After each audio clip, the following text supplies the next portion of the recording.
विश्व के पहले किसान देवता मंदिर के किसान पीठाधीश्वर शैलेंद्र योगीराज सरकार ने आज किसान दिवस के अवसर पर चौधरी चरण सिंह की फोटो पर माल्यार्पण किया और कहा कि हमें हिंदू राष्ट्र नहीं बल्कि किसान राष्ट्र चाहिए, क्योंकि पेट अन्न से भरता है और अन्न किसान पैदा करता है। इसलिए किसान राष्ट्र घोषित करे सरकार।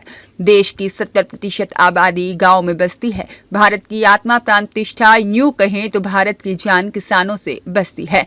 देश की आर्थिक समृद्धि और विकास का रास्ता हमारे गांव से होकर गुजरता है। और भी सच कहूं, बड़े बड़े ऋषि मुनि, मनीषी, विद्वान, डॉक्टर, इंजीनियर, जज और आप जैसे बड़े बड़े पत्रकार भी किसान के ही वंशज हैं। हमारा देश कृषि प्रधान देश है, इसलिए हमारे देश को किसान राष्ट्र घोषित करे सरकार। किसान पीठाधीश्वर शैलेंद्र योगीराज सरकार ने कहा कि त्रेता युग में प्राण रक्त में रहते थे और द्वापर युग में प्राण मांस में रहते थे और अब कलयुग में प्राण अन्न में रहते हैं। अन्न से जीवन का अस्तित्व बना रह सकता है। अन्न के बिना जीवन की कल्पना भी संभव नहीं है और इस अन्न को किसान पैदा करता है। इसलिए सरकार इस देश को किसान राष्ट्र घोषित करे। किसान पीठाधीश्वर शैलेंद्र योगीराज सरकार ने कहा कि यह मांग वो बहुत दिनों से उठा रहे हैं। अगर सरकार ने इस मांग को गंभीरता से नहीं लिया तो अतिशीघ्र देशव्यापी आंदोलन किया जाएगा।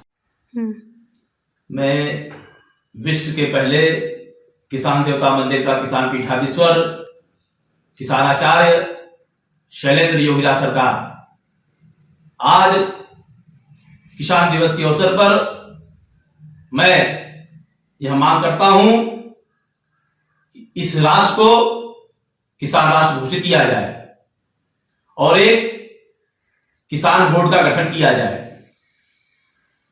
क्योंकि हमारे देश में 70% आबादी गांव में बसती है।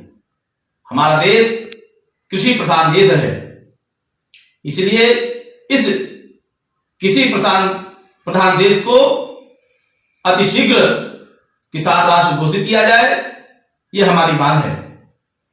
क्योंकि शास्त्रों में कहा गया है अन्नम ब्रह्म, अन्न ब्रह्म है और इस अन्न को पैदा करने वाला अन्नदाता किसान देवता के नाम से पूजा गया।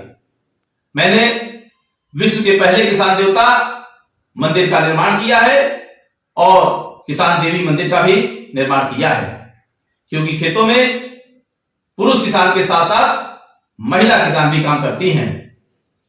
शास्त्रों में कहा गया है कि अन्न के बिना जीवन की कल्पना नहीं की जा सकती है और इस कलयुग में अन्न ही ब्रह्म है।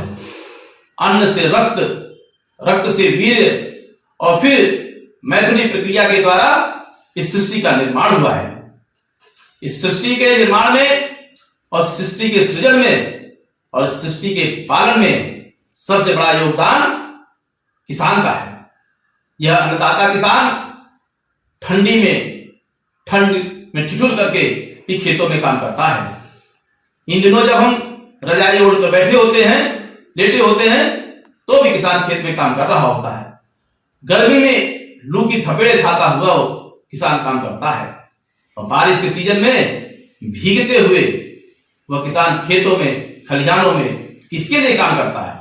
हमारे और आपके लिए काम करता है। इसलिए हमारी मांग है इस राष्ट्र को किसान राष्ट्र घोषित किया जाए और एक किसान बोर्ड का गठन किया जाए, जिससे किसानों को उनकी उपज का उचित मूल्य मिल सके। इसी बात को लेकर के मैं आज किसान दिवस के अवसर पर चौधरी चरण सिंह को नमन करते हुए और हमने जो किसान देवता का मंदिर बनाया हुआ है और किसान देवी का जो मंदिर बनाया हुआ है, आज उनको भी नमन करते हुए पूरे देश के लोगों से यह मांग करता हूं कि बहुत हो गया, लोगों को हिंदू राष्ट्र चाहिए, उनको हिंदू राष्ट्र मवाद, जिसको सनातन बोर्ड चाहिए उनको सनातन बोर्ड की शुभकामना, लेकिन हम तो किसान हैं, मुझे किसान राष्ट्र चाहिए और किसान बोर्ड का गठन चाहिए, जिससे किसानों की आर्थिक स्थिति और सुदृढ़ हो सके। जय किसान, जय अन्नदाता, जय किसान देवता, जय किसान देवी। ब्यूरो रिपोर्ट, देश 24 एक्सप्रेस।